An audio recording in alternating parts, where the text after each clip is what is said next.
Hello dear students, welcome back एक बार फिर आप लोग के बीच एक नए सीरीज। और ये जो नया सीरीज होने वाला है ये बायो फार्मास्यूटिक्स, जो कि बी फार्म थर्ड ईयर का एक सब्जेक्ट है, उसी से रिलेटेड कुछ लेक्चर्स मैं आपको दूंगा, जिसमें यूनिट 1 के बहुत सारे लेक्चर्स आपको मैं डिस्क्रिप्शन बॉक्स में प्लेलिस्ट मिलेगा, जिसमें यूनिट 1 के बहुत सारे लेक्चर्स आप मिल जाएंगे। यूनिट 2 जिसमें एलिमिनेशन आपका एक टॉपिक है, इसे हम लोग स्टार्ट करेंगे। तो आज बायो फार्मास्यूटिक्स के सेकेंड यूनिट में आप लोगों का एक टॉपिक है एलिमिनेशन। उसी एलिमिनेशन से हम लोग इसको स्टार्ट करते हैं। तो देखिए, एलिमिनेशन ऑफ द ड्रग क्या है। एलिमिनेशन का मतलब होता है कि किसी भी चीज को एलिमिनेट करने का मतलब है रिमूव करना, कि हम किसी भी चीज को रिमूव कर रहे हैं, इसको हम लोग बोलते हैं एलिमिनेशन, यानी किसी भी चीज को एग्जिट कर दिया, ठीक, एग्जिट करना। और हम लोग एग्जिट कहां से करेंगे? बॉडी से करेंगे। और बॉडी से जो एग्जिट कर रहे हैं वो हम लोग एग्जिट कर रहे हैं ड्रग, यानी ड्रग को बॉडी से एग्जिट करने को एलिमिनेशन कहते हैं। तो डिफिनेशन देखें, it is the process whereby the drug और देयर मेटाबोलाइट्स, ड्रग या इसके metabolites are irreversibly transfer from internal to external environment. Internal to external environment का मतलब हो गया, बॉडी को हम लोग कह रहे हैं इंटरनल एनवायरनमेंट, ठीक, हमारा बॉडी इंटरनल एनवायरनमेंट है, और इससे एग्जिट होकर कहां जा रहा है? बाहर, यानी एक्सटर्नल एनवायरनमेंट में। यानी ये जो प्रोसेस है ये इरिवर्सिबल है, रिवर्सिबल प्रोसेस नहीं है। यानी बॉडी से ड्रग या इसके मेटाबोलाइट जो बाहर आ रहे हैं, इसी को हम लोग कह रहे हैं एलिमिनेशन, या सिंपल इट इज कहा गया इरिवर्सिबल रिमूवल ऑफ ड्रग और their metabolites from the body by all routes of elimination. Body के सारे रूट से जो ड्रग या मेटाबोलाइट्स बाहर निकल रहे हैं, इसी को हम लोग कहते हैं एलिमिनेशन। अब एलिमिनेशन में क्या होता है कि एलिमिनेशन में देखें तो दो स्टेप्स यूज होते हैं एलिमिनेशन में। दो मेजर कंपोनेंट हैं, एक को हम लोग कहते हैं एक्सक्रीशन और दूसरे को कहते हैं बायो ट्रांसफॉर्मेशन। यानी दो चीजें इसमें इन्वॉल्व हो रही हैं। बायो ट्रांसफॉर्मेशन 1, जिसको हम लोग कहते हैं मेटाबॉलिज्म, और सेकेंड इन्वॉल्व हो रहा है एक्सक्रीशन। यानी इस पूरे एलिमिनेशन में दो स्टेप्स यूज होंगे, वन बायो ट्रांसफॉर्मेशन और सेकेंड होगा एक्सक्रीशन। बायोफार्मास्यूटिक्स में हम लोग काइनेटिक्स पढ़ते हैं। क्या पढ़ते हैं? काइनेटिक्स। और काइनेटिक्स में हम लोग कहते हैं ADME, ठीक, AD यानी A फॉर एब्जॉर्प्शन, जो कि यूनिट 1 में है, और डिस्ट्रीब्यूशन यूनिट 1 में है। ये जो एब्जॉर्प्शन और डिस्ट्रीब्यूशन यूनिट 1 में पढ़ा दिया गया। अब ये जो मेटाबॉलिज्म है और एक्सक्रीशन है, ये दो चीजें हैं मैम, मेटाबॉलिज्म और ई फॉर एक्सक्रीशन। और मेटाबॉलिज्म और एक्सक्रीशन को कॉम्बाइनली हम लोग क्या कह रहे हैं? एलिमिनेशन। यानी this is the absorption, distribution, metabolism, excretion. और अगर कहीं पे ADE लिखा है सिर्फ, इट मींस एब्जॉर्प्शन, डिस्ट्रीब्यूशन, और E for stand for not excretion, it is stand for the elimination. और जब एलिमिनेशन कह रहे हैं तो combinely we can talk about the metabolism and excretion. तो दो टॉपिक आपको यहां पे मिलेगा, मेटाबॉलिज्म और एक्सक्रीशन। तो आज का जो टॉपिक हम लोग स्टार्ट करेंगे that is a bio transformation. तो दो प्रोसेस हमको मिला, एक तो बायो ट्रांसफॉर्मेशन और एक मिला एक्सक्रीशन, ठीक। तो बायो ट्रांसफॉर्मेशन को हमने कहा मेटाबॉलिज्म, और मेटाबॉलिज्म क्या होता है? मेटाबॉलिज्म को हम लोग कहते हैं बायो ट्रांसफॉर्मेशन। बायो ट्रांसफॉर्मेशन, जो ट्रांसफॉर्मेशन नाम से आप लोग को इंडिकेट हो रहा है, ट्रांसफॉर्म। ट्रांसफॉर्म का मतलब होता है कि कोई भी कंपोनेंट हमारे पास है, कोई ड्रग है, और इसको हमने कन्वर्ट कर दिया बी में, यानी A to B का जो कन्वर्जन हो रहा है, इसको बोलते हैं ट्रांसफॉर्मेशन, ठीक। यानी one form converted into another form. और ये जो ट्रांसफॉर्मेशन हो रहा है, ये बायोलॉजिकल सिस्टम में हो रहा है, यानी ह्यूमन बॉडी के अंदर हो रहा है, इसलिए इसको बोलते हैं बायो ट्रांसफॉर्मेशन, ठीक। और चूंकि बायो ट्रांसफॉर्मेशन क्या है? एक एंजाइमेटिक प्रोसेस है, यानी यहां पे एंजाइम्स इन्वॉल्व होते हैं, वो एंजाइम्स इन्वॉल्व होते हैं जो हमारे अंदर प्रेजेंट है। यानी इसको हम लोग कहते हैं बायोकेमिकल रिएक्शन। बायोकेमिकल रिएक्शन यानी एक तरह का केमिकल रिएक्शन है, लेकिन ये बायोलॉजिकल सिस्टम में हो रहा है, एंजाइम्स की प्रेजेंस में हो रहा है, इसको बोलते हैं इसको बायोकेमिकल रिएक्शन। और इसी को हम लोग बोलते हैं मेटाबॉलिज्म या बायो ट्रांसफॉर्मेशन। तो यहां पर लिखा भी गया, बायो ट्रांसफॉर्मेशन यानी metabolism is the process by which drug is chemically converted to the body in the body to a metabolites, यानी मेटाबोलाइट्स में कन्वर्ट होता है, दैट इज एंजाइमेटिक प्रोसेस। ये एंजाइम के हेल्प से होता है। दूसरा हम लोग का था एक्सक्रीशन था। एक्सक्रीशन जो टोटली रिमूवल होता है, टोटली बॉडी हमारे सिस्टम से रिमूव कर गया, तो एक्सक्रीशन को यहां कहा गया excretion is the physiological process of removal of metabolic waste from the body. यानी अब ये जो एक्सक्रीशन हो रहा है ये रिमूव कर रहा है किसको, ड्रग को या मेटाबोलाइट्स को फ्रॉम द बॉडी। अब ये कहा कि the onset of pharmacological response depend upon to pharmacokinetics, यानी किसी भी ड्रग का रिस्पांस किस पे डिपेंड करेगा।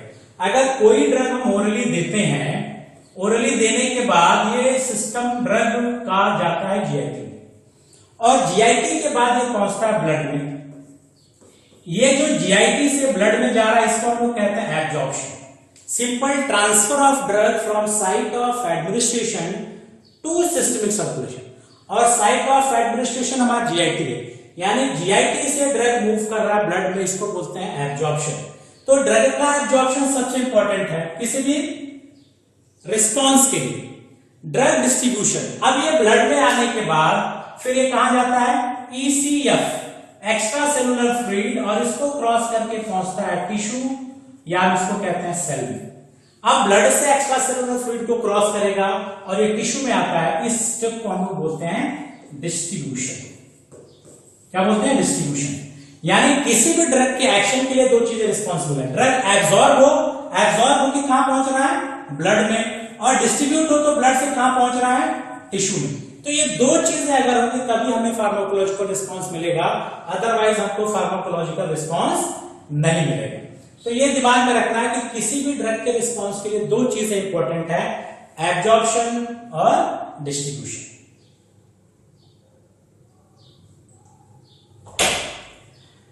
अब नेक्स्ट टॉपिक पे लिखा है कि the duration and intensity of action depends on, जो ड्रग का ड्यूरेशन है और ड्रग की जो इंटेंसिटी वो किस पर डिपेंड करेगा। ड्यूरेशन और इंटेंसिटी दो वर्ड यहां पे यूज किया गया, ये किस पर डिपेंड करेगा, तो यहां कहा गया कि जो ड्यूरेशन और इंटेंसिटी है ये दो चीजों पर डिपेंड कर रहा है, एक tissue redistribution of drug and second one is the rate of drug removal from the body या site of action, that is called rate of elimination।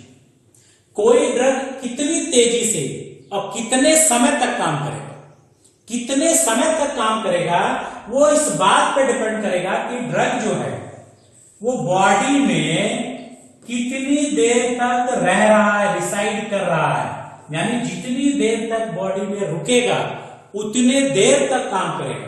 और रुकने का सिस्टम कहा कि the rate of drug removal from the body, यानी जो drug जल्दी remove होगा उसका ड्यूरेशन ऑफ एक्शन थोड़ा जल्दी खत्म हो जाएगा।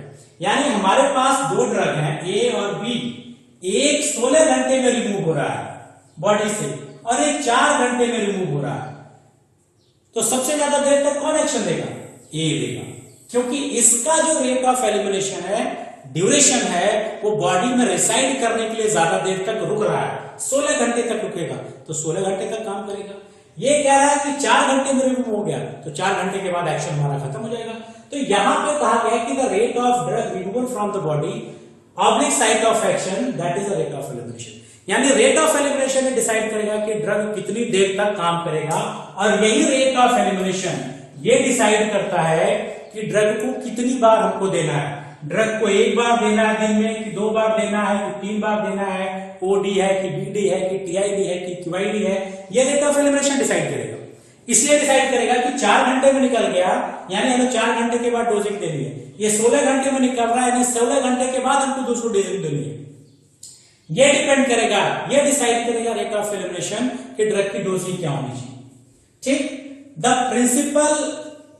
Principal organ of excretion, 2 organ involve होते हैं, एक तो रीनल एक्सक्रीशन जिसको हम लोग कहते हैं एक्सक्रीशन बाय द किडनी, और नॉन रीनल एक्सक्रीशन होता है जो किडनी के बियॉन्ड होता है, जिसमें अदर देन किडनी इन्वॉल्व होती है, जैसे लंग इन्वॉल्व होगा, बिलियरी यानी हिपैटिक लिवर की बात कर लेंगे, यहाँ पे इंटेस्टाइन की बात करेंगे, सलाइवरी ग्लैंड की बात करेंगे, स्वेट ग्लैंड की बात करेंगे, ये सारे नॉन रीनल में आते हैं। ठीक,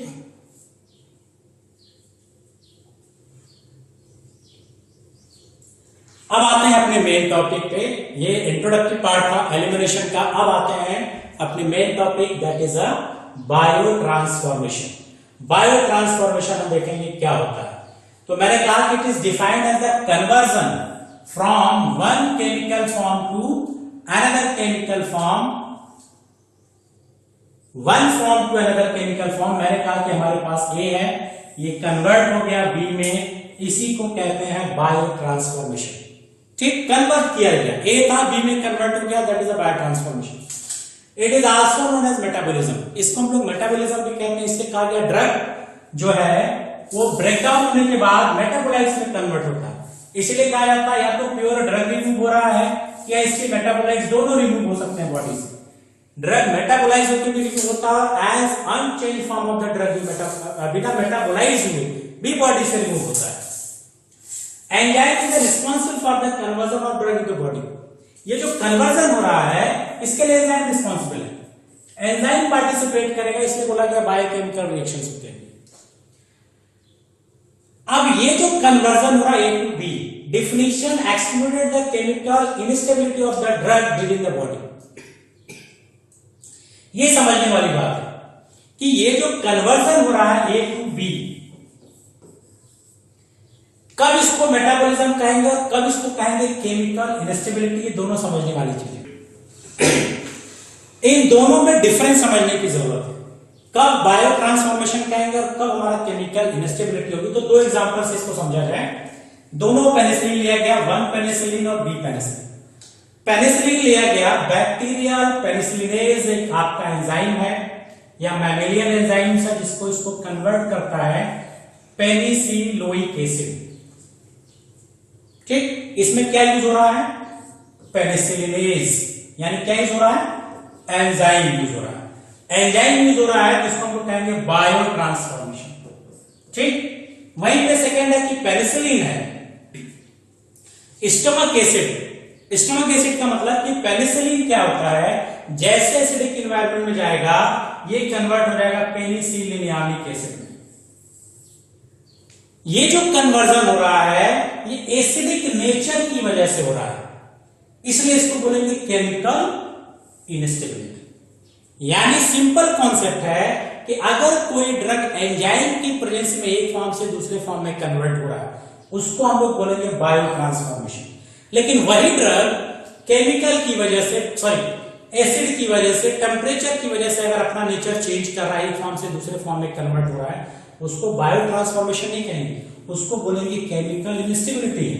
कि पेनिसिलिन एसिड के प्रेजेंस में कन्वर्ट हो रहा है, एसिडिक स्टमक के एसिडिक एनवायरनमेंट की वजह से हो रहा है, इसको बोलेंगे केमिकल इनस्टेबिलिटी। लेकिन अगर पेनिसिलिन बैक्टीरिया पेनिसिलिन एंजाइम की वजह से कन्वर्ट हो रहा है, इसको बोलेंगे बायो ट्रांसफॉर्मेशन। तो ड्रग दो सिस्टम में कन्वर्ट हो रहा है, ए से बी। एक एंजाइम्स की प्रेजेंस में हो रहा है तो बायो ट्रांसफॉर्मेशन, और अगर बॉडी का एंजाइम्स पार्टिसिपेट नहीं कर रहा है और ड्रग एक फॉर्म से दूसरे फॉर्म में कन्वर्ट हो जा रही है, ऐसे सिस्टम को हम लोग बोलते हैं केमिकल इनस्टेबिलिटी। यानी वो ड्रग, ये जो पेनिसिलिन है वो एसिडिक एनवायरनमेंट में स्टेबल नहीं रहता। जैसे हम लोग कहते हैं थर्मोलेबाइल। थर्मोलेबाइल का मतलब वो सब्सटेंस जो जरा सा भी टेम्परेचर राइज करेंगे तो अपनी stability, that is called temperature instability. उसी तरह से केमिकल एसिड या बेस की प्रेजेंस में खराब हो रहा है, उसको बोलेंगे केमिकल इनस्टेबिलिटी।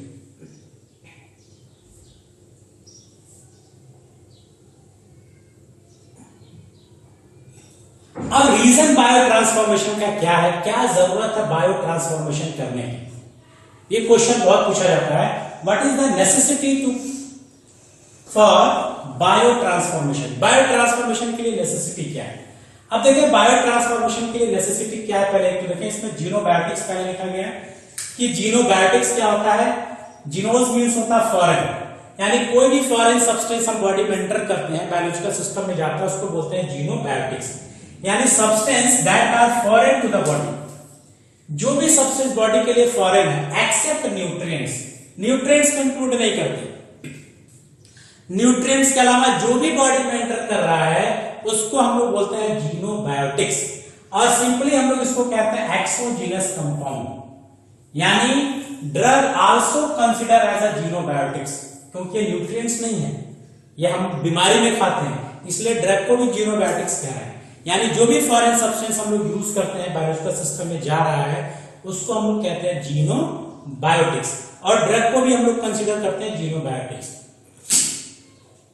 अब एक्सक्रीशन मैंने बताया था कि जो एक्सक्रीट हो रहा है, एक्सक्रीशन में मैंने कहा रीनल और एक था नॉन रीनल, दो जिससे आपका कोई भी मेटाबोलाइट से ड्रग को अगर बॉडी से बाहर निकालना है तो दो ही आपके माध्यम है, तो किडनी और किडनी के अलावा जो मेजॉरिटी ऑफ कंडीशन में चीजें बाहर निकलती हैं वो किडनी में पार्टिसिपेट करता है। और किडनी से क्या निकलता है? यूरिन, और यूरिन का जो मेजर कंपोनेंट होता है वो होता है वाटर। यानी यहां पे क्या है, water soluble agent drug undergo renal excretion, यानी जो वाटर सॉल्युबल एजेंट होंगे, वाटर सॉल्युबल ड्रग होगा, वो रीनल एक्सक्रीशन से बाहर निकल जाएगा। क्यों? यहां समझ में आ रहा है कि किडनी यूरिन निकालती है, यूरिन का मेजर कंपोनेंट वाटर है, और वाटर उन्हीं चीज को अपने साथ लेके आएगा जो वाटर में क्या हो, सॉल्युबल हो, और वाटर में सॉल्युबल होंगे जितने भी हाइड्रोफिलिक ड्रग होते हैं, जो हाइड्रोफिलिक ड्रग है, यानी हाइड्रोफिलिक ड्रग किडनी से बाहर निकल जाएगा, बड़े इजीली निकल जाएगा। और हमारा मेजर सोर्स किडनी है, इसलिए कहा जाता है किडनी अगर खराब हो जाती है तो डायलिसिस करना पड़ता है, सारी गंदगी को बाहर निकालने के लिए डायलिसिस। किडनी के अलावा भी एक्सक्रीशन होता है, लेकिन किडनी मेजर रोल प्ले करता है, इसलिए किडनी की बात हम लोग ज्यादा करते हैं। अब कहा गया कि ड्रग हमारे पास दो नेचर के होते हैं, ठीक। एक तो ड्रग हमारा हाइड्रोफिलिक है, चलो हाइड्रोफिलिक है, कोई प्रॉब्लम नहीं, किडनी से रिमूव हो गया, हमारी प्रॉब्लम खत्म हो गई। लेकिन एक ड्रग हमारे पास लिपोफिलिक है, यानी lipid soluble drug are passively reabsorbed from the renal tubule and may be precipitate toxic reaction due to accumulation in the body। अब accumulation in the body का क्या मतलब हुआ? हाइड्रोफिलिक तो क्या हुआ, वाटर में soluble था, किडनी से बाहर निकला। लिपोफिलिक जाएगा किडनी में, तो चूंकि वाटर में इनसॉल्युबल है तो किडनी से फिर ये रीएब्सॉर्ब हो जाएगा, और रीएब्सॉर्ब कहां पे हो रहा है? ट्यूब्यूल्स में, रीनल ट्यूब्यूल्स। और रीनल ट्यूब्यूल्स क्या है, ये तुम लोगों ने पढ़ा है। रीनल ट्यूब्यूल्स बाउमेन कैप्सूल होता है, उसके नीचे पीसीटी होता है, फिर लूप ऑफ हेनले होता है, और फिर डीसीटी यानी डिस्टल कन्वोलेटेड ट्यूब्यूल, और फिर लास्ट में होता है कन्वोलेटेड ट्यूब्यूल्स। ये जो ट्यूब्यूल्स हैं, इसी ट्यूब्यूल्स में रीएब्सॉर्प्शन होता है, तो जो वाटर में सॉल्युबलाइज नहीं था लिपोफिलिक, वो रीएब्सॉर्ब हो गया। अब जब ड्रग बॉडी से बाहर निकल ही नहीं रही है तो धीरे धीरे बॉडी में क्या होगा, एक्यूमुलेट होगा, कलेक्ट होगा, और जब कलेक्ट होगा तो टॉक्सिक रिएक्शन भी हमको मिल सकता है, टॉक्सिसिटी मिल सकती है, वाटर इनसॉल्युबल। तो अब प्रॉब्लम क्या है कि लिपिड सॉल्युबल ड्रग को फिर कैसे बाहर निकालना, एक चैलेंज हो गया कि वाटर सॉल्युबल तो निकल गया आसानी से, लिपिड के साथ प्रॉब्लम यह है कि ये किडनी से बाहर नहीं निकल रहा, रीअब्सॉर्ब हो रहा है। तो यहां पे कहा गया वाटर इनसॉल्युबल लिपोफिलिक या non polar drug, convert metabolic system, ये कन्वर्ट होता है मेटाबॉलिक सिस्टम में, किसमें कन्वर्ट होगा? पोलर वाटर सॉल्युबल प्रोडक्ट, यानी वाटर इनसॉल्युबल था, लिपोफिलिक था, नॉन पोलर था, कन्वर्ट किया गया polar and water soluble products में। अब जैसे पोलर एंड वाटर सॉल्युबल हुआ, excreted by the kidney and poorly reabsorb. तो नेसेसिटी समझने का रीजन सिर्फ ये है कि यहां पे क्या है कि मेटाबॉलिज्म क्या करता है कि जो लिपोफिलिक ड्रग है, इसको मेटाबोलाइज करके किसमें कन्वर्ट कर देता है? हाइड्रोफिलिक में।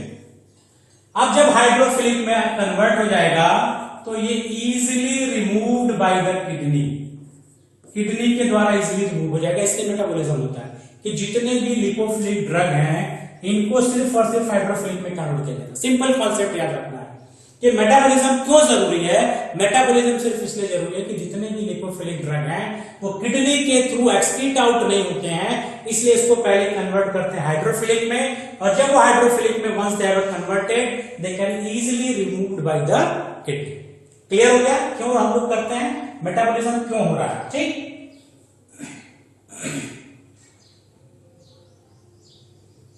अब एग्जांपल यहां पे दिया गया है, वो देख लिया जाए। क्या एग्जांपल दिया गया है कि बेंजोइक एसिड है, बायो ट्रांसफॉर्म हुआ है यूरिक एसिड में, और जब ये हिप्पेरिक एसिड में कन्वर्ट हुआ तो 2.5 टाइम मोर वाटर सॉल्युबल, यानी 2.5 गुना इसकी वाटर सॉल्युबिलिटी बढ़ गई। अब जब 2.5 गुना इसकी वाटर सॉल्युबिलिटी बढ़ गई तो ये इजीली बॉडी से मूव हो जाएगा। ठीक, इसलिए चूंकि क्या कर रहा है, जो चीज बॉडी में हमें जरूरत नहीं है रोकने की वो रुक रहा था, इसने मेटाबोलाइज करके इसको बाहर निकाल दिया, इसलिए इसको बोलते हैं डिटॉक्सिफिकेशन प्रोसेस। यानी मेटाबोलाइजेशन का दूसरा नाम है डिटॉक्सिफिकेशन प्रोसेस। जो टॉक्सिसिटी, जो एक्यूमुलेशन से टॉक्सिसिटी के चांसेस थे वो चांसेस इसने मिनिमाइज कर दिया। एक्सेप्शन यहां पे कह रहा है कि biotransformation leaded to products with decrease water solubility. कभी कभी बायो ट्रांसफॉर्मेशन ऐसा भी होता है जो वाटर सॉल्युबिलिटी को घटाता भी है। मेन तो याद रखा गया कि लिपोफिलिक से किसमें कन्वर्ट हो रहा है, हाइड्रोफिलिक में। That is a main concept, यही मेन कॉन्सेप्ट है। लेकिन फिर कहा गया हर जगह एक्सेप्शन होते हैं। कुछ एक्सेप्शन यहां पे भी है कि ट्रांसफॉर्मेशन क्या कर रहा है, वाटर सॉल्युबिलिटी घटा रहा है।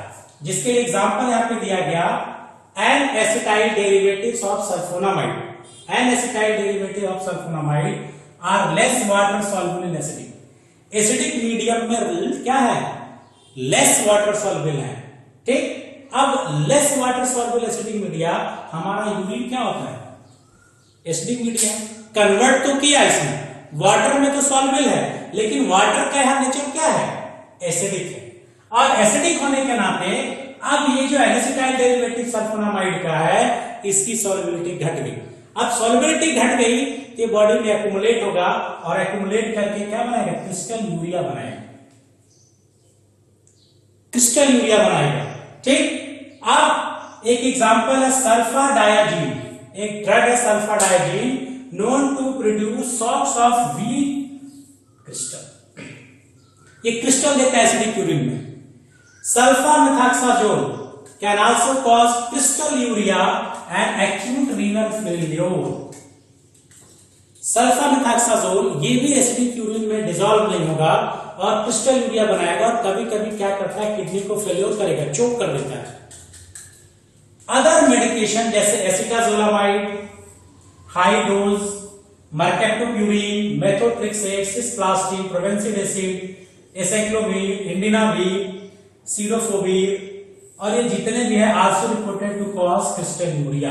तो ये आपका एक एक्सेप्शनल केस हो गया कि कुछ ड्रग ऐसे हैं जो कन्वर्ट होने के बाद भी उसकी वाटर सॉल्युबिलिटी नहीं घट रही, ये कन्वर्ट तो किया ही जा रहा कि सॉल्युबिलिटी इसकी बढ़ जाए, लेकिन इसकी प्रॉब्लम ये है कि एसिडिक मीडियम में डिसॉल्व नहीं हो रहा है।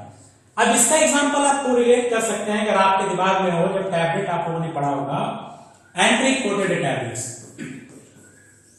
एंट्रिक कोटेड टैबलेट्स का कॉन्सेप्ट क्या था कि जो पॉलीमर हम लोग यूज करते हैं, इस पॉलीमर की सॉल्युबिलिटी किस पे डिपेंड करती है, पीएच पे। यानी लो पीएच पे अगर देखें, लो पीएच पे ये क्या होता है, इनसॉल्युबल होता है, और हाई पीएच पे जब जाते हैं ये सॉल्युबल हो जाता है। तो एंट्रिक कोटेड टैबलेट जब स्टमक में जाता है तो पीएच लो है तो वहां सॉल्युबलाइज नहीं होता, और जैसे इंटेस्टाइन में जाता है पीएच इंक्रीज करता है, वो सॉल्युबलाइज हो जाता है।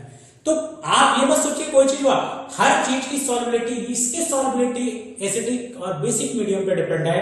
तो यहाँ पे यूरिन एसिडिक होता है जिसकी वजह से सॉल्युबलाइज नहीं हो रहा है। तो ये एक्सेप्शन आपको याद रखना है, सल्फा कैटेगरी। और ये जो ड्रग्स हैं, ये ड्रग आपको दिमाग में रखना है जो कन्वर्ट होने के बाद इसकी वाटर सॉल्युबिलिटी घट जाती है ड्यू टू एसिडिटी।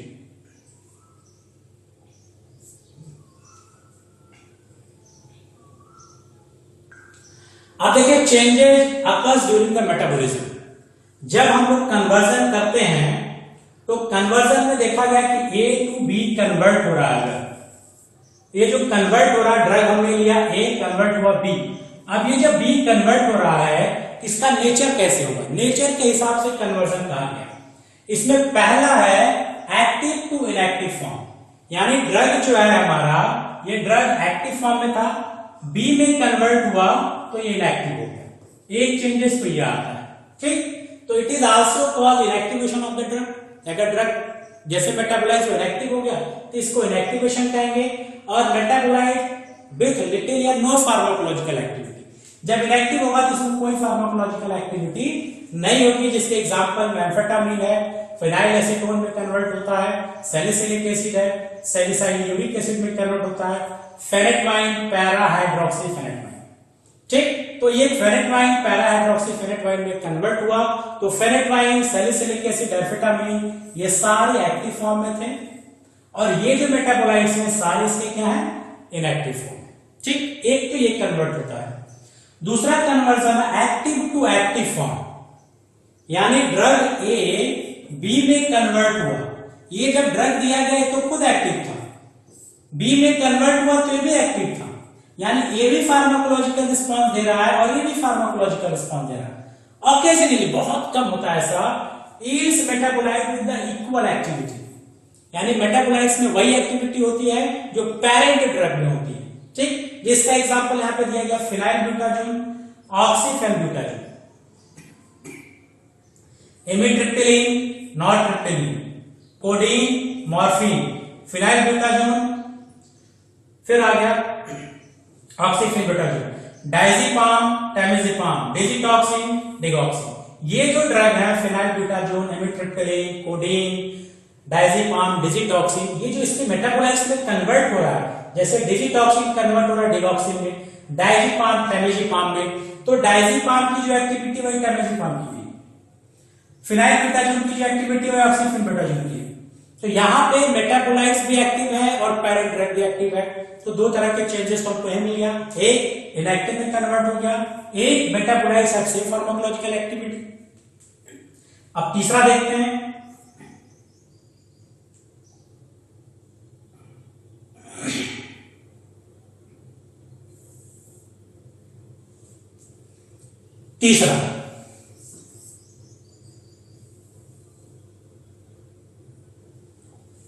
तीसरा एक्टिव टू टॉक्सिक फॉर्म में कन्वर्ट हुआ। अभी तो ए से कन्वर्ट हुआ, बी एक्टिव था, ये इनएक्टिव हो गया। ए से कन्वर्ट हुआ बी, ये भी एक्टिव था, बी भी एक्टिव था। तीसरा क्या कह रहा है कि एक्टिव से टॉक्सिक में कन्वर्ट हो जाएगा, यानी ए कन्वर्ट होगा बी में, तो ये तो एक्टिव है लेकिन बी जो क्या है टॉक्सिक हो गया, यानी हमारे बॉडी के लिए हार्मफुल हो गया। रेयरली ये भी होता है, leads to toxicological activation of the drug, यानी metabolites with high tissue reactivity, यानी ये टिश्यू के साथ मेटाबोलाइट्स हाईली रिएक्टिव होते हैं, बहुत रेयरली होता है लेकिन किसी किसी ड्रग के साथ है। किसके साथ है? पैरासिटामोल के साथ। Conversion of paracetamol to reactive metabolites, जो पैरासिटामोल के मेटाबोलाइट्स हैं इमिडोक्विनोन ऑफ एन हाइड्रोक्सिलेटेड, ये जो इसके मेटाबोलाइट्स हैं ये क्या करते हैं, हिपैटिक सेल के साथ बाइंड कर जाते हैं, cause hepatic necrosis, hepatic necrosis cause करता है। इतनी प्रॉब्लम आती है। ये क्या हुआ, टॉक्सिक सिस्टम में कन्वर्ट हुआ कि जो पैरासिटामोल के मेटाबोलाइट्स हैं वो हिपैटिक नेक्रोसिस कॉज कर रहा है कि जो इसके मेटाबोलाइट्स होते हैं ये क्या करते हैं, हिपैटिक सेल से बाइंड कर जाते हैं और बॉडी में रिसाइड कर जाते हैं। इनएक्टिव टू एक्टिव फॉर्म में कन्वर्ट हुआ, यानी ड्रग इनएक्टिव था और एक्टिव फॉर्म में कन्वर्ट हुआ, यानी ए जो था ये इनएक्टिव था और ये जब बी में कन्वर्ट हुआ तो एक्टिव हो गया। ठीक, और ऐसे कॉन्सेप्ट में हम लोग यूज करते हैं प्रो ड्रग, इसको कहते हैं pro drug. Pro drug also depends on the bio transformation for pharmacological action, यानी बिना बायो ट्रांसफॉर्मेशन के फार्माकोलॉजिकल एक्टिविटी शो नहीं करेगा। इसका एग्जांपल एस्प्रिन, एस्प्रिन बॉडी में कन्वर्ट होता है सैलिसिलिक एसिड में, जब ये सैलिसिलिक एसिड में कन्वर्ट होता है तब ये काम करता है। फेनेसिटीन पैरासिटामोल में कन्वर्ट होगा, सल्फासालाजिन मेसालामाइन में, सल्फाफायरिडीन में कन्वर्ट होगा, पिबापेनिसिलिन एम्पिसिलिन में कन्वर्ट होगा, एनालप्रिल एनालप्रिलेट में कन्वर्ट होगा, क्लोराफेनिकल मैलिट्रेट है क्लोराफेनिकल में कन्वर्ट होगा। यानी ये जो सारे ड्रग हैं एस्प्रिन, फेनेसिटीन, ये इनएक्टिव होते हैं और जैसे बॉडी में जाते हैं ये जो कन्वर्जन हो रहा है ये एक्टिव हो गया, यानी ये फार्माकोलॉजिकल रिस्पॉन्स शो करेगा, ये फार्माकोलॉजिकल रिस्पॉन्स शो नहीं करेगा। अब लास्ट देख लेते हैं, चेंजेस इन फार्माकोलॉजिकल एक्टिविटी।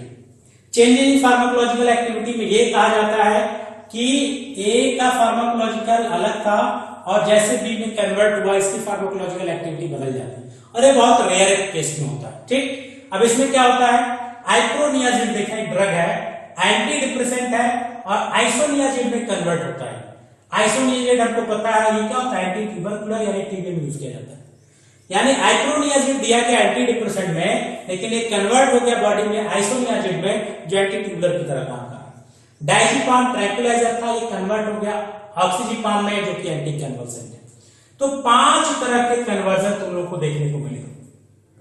ठीक, 5 तरह का कन्वर्जन। एक याद रखना है, एक्टिव से कन्वर्ट हो गया इनएक्टिव में। एक क्या हुआ कि हमारा जो एक्टिव था फिर टॉक्सिकोलॉजिकल में कन्वर्ट हो गया। ठीक, एक हम लोगों ने देखा कि इनएक्टिव था और एक्टिव में कन्वर्ट हो गया। एक हम लोगों ने देखा कि सेम एक्टिव जो एक्टिव था एक्टिव में कन्वर्ट हो गया। और लास्ट में देखा गया कि एक्टिव से एक्टिव में तो ये बायो ट्रांसफॉर्मेशन का है। इसके आगे के लेक्चर में हम लोग देखेंगे, इंट्रोडक्टिव पार्ट हो गया। इसके आगे के लेक्चर में देखेंगे पाथ, कितने पाथ यूज होते हैं बायो ट्रांसफॉर्मेशन में। फिर देखेंगे क्या एंजाइम्स इसमें पार्टिसिपेट करता है, माइक्रोसोमल और नॉन माइक्रोसोमल एंजाइम्स के बारे में देखेंगे। और नेक्स्ट हम लोग इसके नेक्स्ट वीडियो में बात करेंगे सॉफ्ट ड्रग के बारे में। तो नेक्स्ट वीडियो लेक्चर में फिर मिलेंगे इसी नेक्स्ट टॉपिक एलिमिनेशन से रिलेटेड। Thank you.